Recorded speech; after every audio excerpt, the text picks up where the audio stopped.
Dear students, our new class is anti-amoebic drugs. Amoebiasis, as you know, it's an infection caused by the protozoal organism Entamoeba histolytica. This infection is transmitted through the fecal-oral route. That means when a person ingests the food or water contaminated with amoebic cyst, the organism reaches the human body. It has two stages of development, cyst and trophozoite. Cyst, when reaching the small intestine, develops into trophozoites, and this trophozoite either may lives on the surface of colonic mucosa or it invades the mucosa. The trophozoites which survive on the colonic mucosa develops into further cysts which are passed out through the fecal material and will propagate the further infection. And the trophozoite which penetrate or invade the colonic mucosa, which leads to acute and chronic amoebiasis, or this invaded trophozoites enter the bloodstream, reaches the portal circulation, liver, and very rarely it reaches the lungs, spleen, or brain. And these symptoms are known as extraintestinal manifestations. Acute amoebiasis usually manifested as acute dysentery, so there may be blood and mucus in the stool, and chronic amoebiasis is usually characterized by vague abdominal symptoms. This diagram shows the life cycle of amoeba in human body. Ingested cyst reaching the small intestine, which develops into trophozoites. The trophozoites either may live on the surface of intestinal wall or it may penetrate the intestinal mucosa. The trophozoites which survive on the colonic mucosal surface form cysts and are passed out in the fecal material will further propagate the infections.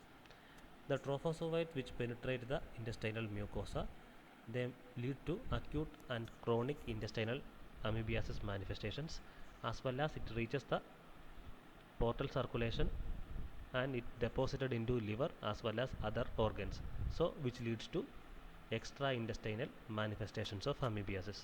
And this diagram also shows various drugs which are effective at various stages of amoebiasis.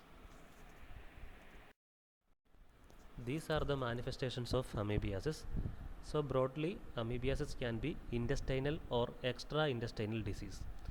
Intestinal amoebiasis includes amoebic ulcer and chronic intestinal amoebiasis. Amoebic ulcer leads to acute dysentery, that means blood and mucus mixed with stool. Chronic intestinal amoebiasis manifests as vague abdominal symptoms, formation of amoeboma, etc. Extraintestinal disease includes liver abscess and very rarely lung, spleen, kidney, and brain. The liver abscess, the patient may present with fever, jaundice, etc. Coming to the drugs, anti-amoebic drugs are broadly divided into two types: tissue amoebicides and luminal amoebicides. Tissue amoebicides are further divided into drugs for both intestinal and extraintestinal cases and drug for extraintestinal cases only. The drug for both intestinal and extraintestinal cases are nitroimidazoles, which includes metronidazole, tinidazole, ornidazole, secnidazole, and alkaloids like emitin and dihydroemitin. For extraintestinal cases only, chloroquine is the agent. And the luminal amoebicides includes amides, 8-hydroxyquinolones, and antibiotics. Amides are diloxanide furoate and nitazoxanide. 8-hydroxyquinolones are quinidochlor and iodoquinol. Antibiotics are tetracyclines and paromomycin. Moving on to metronidazole, it's a broad spectrum agent having activity against amoebiasis, giardiasis, Trichomonas vaginalis, and certain anaerobic bacteria like Clostridium perfringens, Clostridium difficile, and H. pylori. In amoebiasis, metronidazole should be supplemented with certain luminal amoebicides in order to ensure the complete eradication of amoebiasis. Metronidazole acts as a prodrug. It should be converted into its active form by reduction to be active. Metronidazole is a nitroimidazole agent. Its nitro group is reduced by certain redox proteins present in the susceptible organism to a cytotoxic nitro radical, which is the active form, and this nitroradical exerts cytotoxicity. This nitroradical targets the DNA and it impairs the transcription, replication as well as repair of the DNA. Actually, this cytotoxic nitroradical acts as an electron sink which competes with the biological electron acceptors for the electrons generated by the pyruvate ferredoxin oxidoreductase. This PFOR is an enzyme which helps in the decarboxylation of pyruvate. This decarboxylation of the pyruvate generates energy as well as electrons in the susceptible anaerobic organism. Metronidazole is completely absorbed from the intestine following its oral administration. It is widely distributed in the body, penetrates into bone, joints and fluids. It attains therapeutic concentration even in vaginal secretions, seminal fluid, breast milk and saliva. Major portion of the drug is metabolized by oxidation and glucuronide conjugation and is excreted through the urine with a half-life of around 8 hours. Metronidazole leads to anorexia, nausea, metallic taste sensation, abdominal cramps as well as diarrhea. It should be discontinued if the patient develops fixed drug eruptions, rashes or urticaria. On prolonged use, the metronidazole may lead to peripheral neuropathies, paresthesias or numbness. High dose of metronidazole can precipitate convulsions. Metronidazole is contraindicated in blood dyscrasias, in neurological disorders due to its neurotoxic potential, and in pregnancy, especially in the first trimester. Next is drug interactions of metronidazole. It has a disulfiram-like reaction with alcohol. Enzyme inducers like phenobarbital and rifampicin induces the metabolism of metronidazole, so the therapeutic effect of metronidazole will be reduced. It enhances warfarin action by inhibiting its metabolism. Metronidazole decreases the renal elimination of lithium, so which may lead to precipitation of lithium toxicity. Coming to other nitroimidazoles. First is tinidazole. It is a congener of metronidazole but is having long half-life which is around 12 hours. It has slower metabolism and long duration of action, so once a day dosing is required. Tinidazole has higher cure rates in amoebiasis and its use is associated with only few side effects like metallic taste, nausea and rash. All other properties are almost similar to that of metronidazole. Among the nitroimidazole, secnidazole has longest half-life which is around 17 to 29 hours. And satronidazole has better tolerability because it produces very minimal nausea, vomiting as well as metallic taste, and it does not have any disulfiram like reaction with alcohol and no neurotoxicity. Next we have emetin and dihydroemetin. Emetin is an alkaloid and dihydroemetin is a semi-synthetic analog of emetin. They are mainly effective against the trophozoites of Entamoeba histolytica and they have no action on cyst. They act by inhibiting the protein synthesis of the organism by inhibiting the peptidyl tRNA translocation. Administered as subcutaneous or IM preparations, their oral preparations are usually vomited out due to their strong gastric irritant action. Also, they have very poor absorption from the GIT. They are rapidly acting agent, usually given only till acute symptoms subside. They have cumulative effect in liver, kidney, spleen and lungs. Nowadays, it's not considered as a first-line drug. It is a reserved drug for severe cases or metronidazole resistant or intolerant cases. These agents have strong local irritant property. They produces pain and tenderness in the area of injection. They lead to nausea, vomiting, abdominal cramps and diarrhea. The nausea and vomiting is due to the stimulation of vomiting center. They also produces arrhythmias, congestive heart failure, hypotension, muscle weakness and myositis. They should not be used in patients with cardiac and renal disease and in young children and in pregnant ladies. Next agent is chloroquine. As you know, chloroquine is a good anti-malarial agent. It has additional anti-amoebic properties also. It is effective against the trophozoites of amoeba. It reaches higher concentration in the liver, so this agent is better preferred for amoebic liver infections. Chloroquine is not effective in the treatment of intestinal or other extrahepatic amoebiasis. So you should use a luminal amoebicide along with the chloroquine to eradicate the organism from the body. Its efficacy is similar to emitin, but the duration of treatment is longer and there are higher chances of relapses. No resistance is detected, and this agent is reserved for metronidazole not effective or intolerant cases. Moving on to luminal amoebicides. First agent is diloxanide furoate. It is a highly effective luminal amoebicide, directly kills trophozoites, which is responsible for the production of cyst. Diloxanide furoate hydrolyzed in the intestine to release diloxanide. The major portion of the released diloxanide is absorbed, but diloxanide as such is a weaker amoebicide than its furoate ester.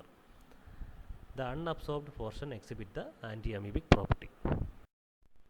Diloxanide is primarily metabolized by glucuronidation and is excreted through urine. This agent is effective for asymptomatic luminal infections and cyst passers, usually used along with a tissue amoebicide, for example metronidazole. The common side effects are flatulence, nausea, abdominal cramps and rashes. Next agent is nitazoxanide. It is also a luminal amoebicide. It is a congener of niclosamide, which is a anti-helminthic drug. The spectrum of nitazoxanide includes Cryptosporidium parvum, Giardia, Entamoeba histolytica, Trichomonas vaginalis and other protozoans.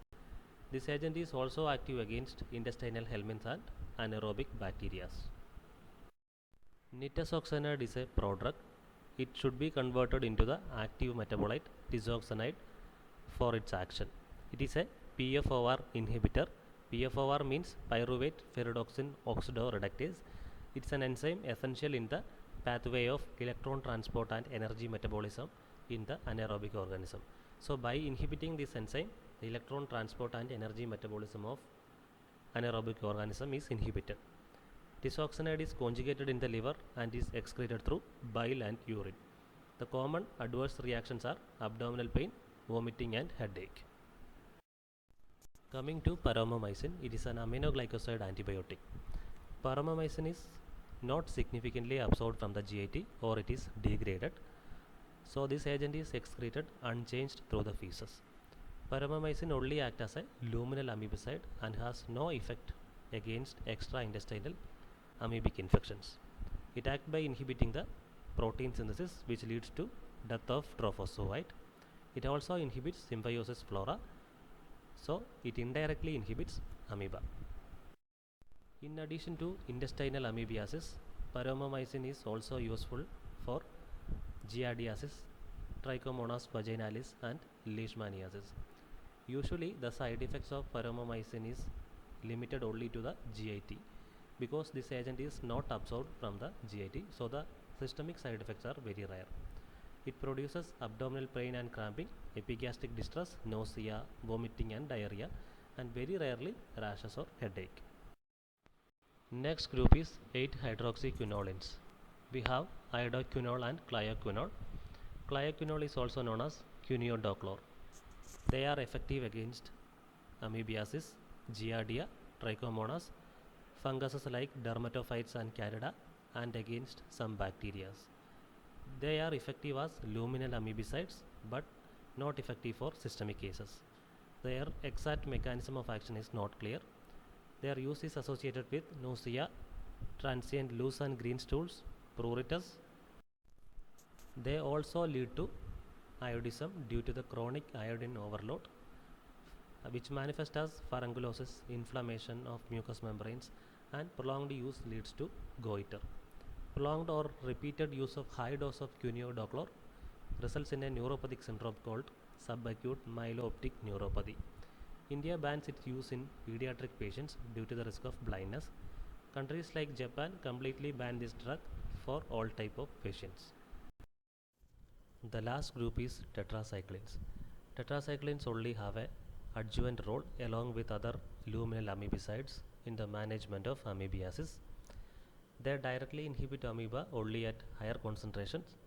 Older tetracyclines are incompletely absorbed from the small intestine, so the unabsorbed portion reaches the colon in large amount and inhibits the bacterial flora with which entamoeba lives symbiotically. So the inhibition of this bacterial flora indirectly reduces the proliferation of entamoeba in the colon. Tetracyclines are used in chronic, difficult to treat the cases with only the luminal cycle and little mucosal inversion.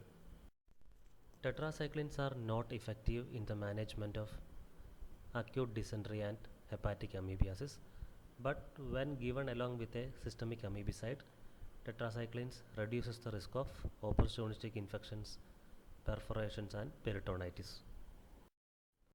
Metronidazole and tinidazole are the drugs of choice in the management of invasive intestinal amoebiasis.